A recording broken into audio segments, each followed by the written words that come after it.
During debates on the banker bailout bill on the floor of Congress last week, Congressman Brad Sherman made a startling revelation.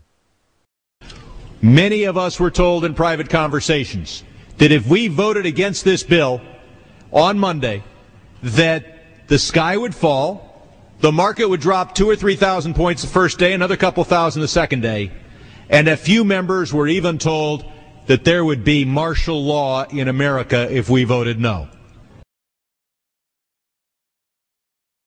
Martial law is defined as the rule by military authorities imposed on a civilian population. According to an article in the Army Times last month, the administration's threats of implementing martial law is not idle talk. In this shocking article, the U.S. Army admits they're bringing a combat team back from Iraq to continue their mission in America, and that this combat team will be assigned to NORTHCOM to assist in the event of civil unrest, in crowd control through non-lethal weaponry. This deployment is of course in direct violation of long-standing laws known as Posse Comitatus and the Insurrection Act, which strictly prohibit the U.S. Army from policing American citizens on American soil. While such extraordinary steps toward the open implementation of martial law on the streets of America might seem like the Bush administration's last-ditch effort to keep the public in check while they rob the treasury of hundreds of billions for their banker friends, it is crucial to understand that this is only the final stage in a careful plan that has been unfolding for decades through both Republican and Democrat administrations. Government plans to suspend the Constitution and effect martial law have been taking place behind the scenes under continuity of government contingencies first exposed in the mid-1980s and raised by Congressman Jack Brooks during the Iran-Contra hearings. Colonel North, in your work at the NSC, were you not assigned at one time to work on plans for the continuity of government in the event of a major disaster? Mr. Chairman. I believe that question touches upon a highly sensitive and classified area, so may I request that you not touch upon that, sir?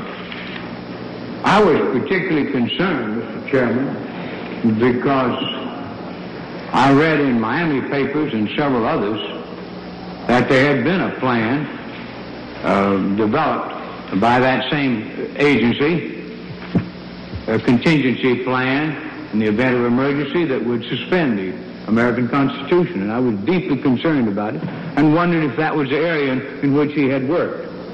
I believe that it was. May I most respectfully request that that matter not be touched upon at this stage. If we wish to get into this, I'm certain arrangements can be made for an executive session. Urban warfare drills took place throughout the 90s, with American troops training with foreign soldiers to arrest and detain U.S. citizens. What you're seeing is real. April 10th through April 20th in Swansboro, North Carolina. This has been repeated across the country in the last 2 years. So-called urban warfare training in America. Of course, in the case of Swansboro, they actually pulled people over and searched their vehicles with the local police department.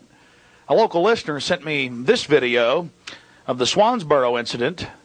You see, they take out groups of young officers from across the country in the Marine Corps and teach them that it's okay to go into American towns and cities and take over the city halls and search vehicles.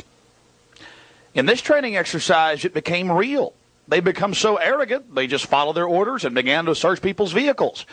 And as you're about to find out, it's not just the Marines, it's the Army too, in Central Texas. These drills quickly became reality, as in 2005 the National Guard was deployed in the wake of Hurricane Katrina to seize legally held guns from law-abiding citizens against their will and at gunpoint. No one will be able to be armed. We will take all weapons. Police Department! Police Department, anyone home? All of a sudden, they were banging on the front door, the side door, and the back door, and they said, let us in. I said, it's not even loaded. And I dropped it on the floor. You got a gun, relax. Well, they punched me in the face. Relax now.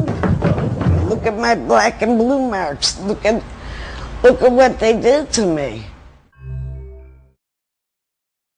In 2006, a secret government program came to light, which is recruiting clergy members to preach obedience to government in the event that martial law is declared.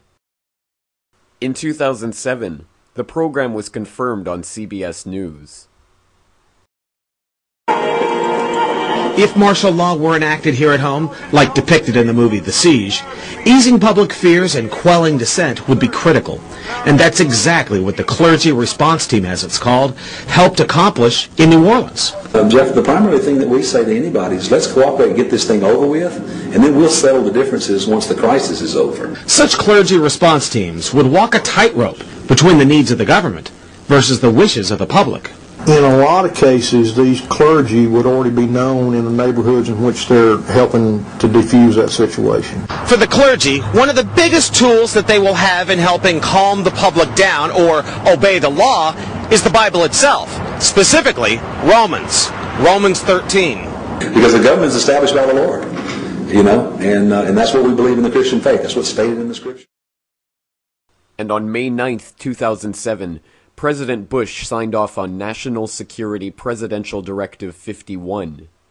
This top-secret continuity of government plan effectively makes the president a dictator, allowing him to declare a national emergency for any reason whatsoever and implement martial law without the approval of Congress. The plan itself is so secret that not even members of the Homeland Security Committee in Congress are allowed to see its contents. But now they've denied the entire Homeland Security Committee of the United States House of Representatives access to their so-called detailed plan to provide for continuity of government. They say, trust us. Trust us, the people who brought us Katrina, to be competent in face of a disaster. Trust us, the people who brought us warrantless wiretapping and other excesses eroding our civil liberties. Trust us. These are just a few of the dozens of preparations that have already been completed to phase martial law in incrementally, bringing it about in stages, so an official declaration of military rule need not even be made.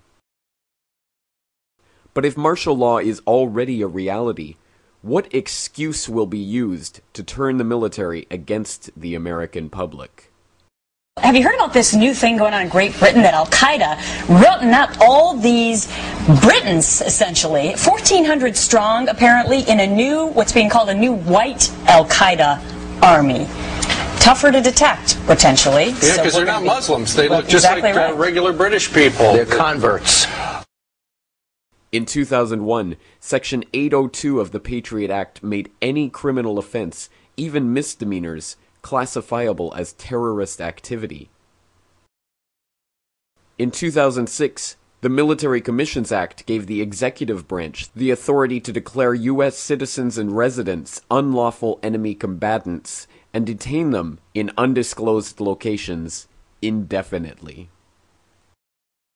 And now, H.R. 1955, known as the Violent Radicalization and Homegrown Terrorism Prevention Act, currently awaiting passage by the Senate, will effectively outlaw dissent of the government, even on the internet.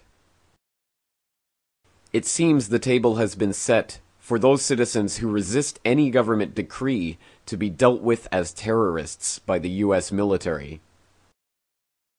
And now that the banker bailout bill has been passed despite fierce public outcry, dissent has never been more rife amongst the general population.